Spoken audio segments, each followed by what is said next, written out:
Andre রাসেলের বিদায়ের মঞ্চ প্রস্তুত ছিল, আর ওয়েস্ট ইন্ডিজের লড়াইটা ছিল ঘুরে দাঁড়ানোর। তবে অস্ট্রেলিয়ার মিডল অর্ডারের পাওয়ার হিটিংয়ের এক নির্মম প্রদর্শনীতে সবকিছুই পণ্ড হয়ে গেল।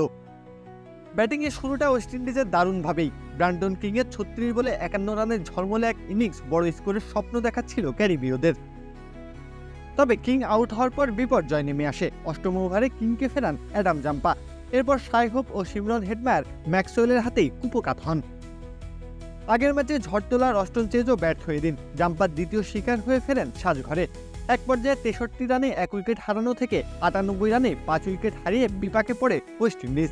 তবে তখনই মাঠে ওঠে ঝড়, ধীরে রাতঝড়।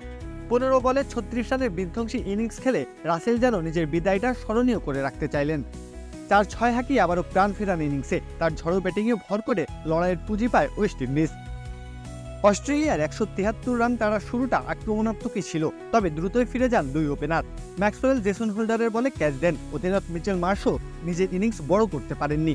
ষষ্ঠ ওভারের মাথায় 42 রানে 2 উইকেট হারায় অজিরা। ওয়েস্ট ইন্ডিজের সম্ভাবনার আলো তখনও বেঁচে ছিল, তবে সেই আলো দ্রুতই নিভে যায়। তৃতীয় উইকেটে জশ ইংলিশ ও ক্যামেরন গ্রিন শুরু করেন ধ্বংসযজ্ঞ। ছিন্ন ভিন্ন করে দেন ওয়েস্ট ইন্ডিজের বোলিং লাইন আপ। ইংলিশের 33 বলে অপরাজিত 78 রান আর ক্যামেরন গ্রিনের 32 বলে অপরাজিত 56 রানের ইনিংসে শেষ হয়ে যায় ম্যাচ। দুজনে গড়েন 131 রানের রেকর্ড জুটি। অজিরা সহজেই 8 উইকেট হাতে রেখেই জয় তুলে নেয়। কিংস্টনের গ্যালারি তখন স্তব্ধ হয়ে যায়। এ যেন একতরফা আক্রমণের নিদর্শন দেখল সবাই। রাসেলের শেষ যাত্রাটা জয়ের রথে দাঁড়িয়ে হলো না, অজিদের পাওয়ার ক্রিকেটে লন্ডভন্ড হলো সবকিছু। প্রত্যহ কাব্য, খেলা 71।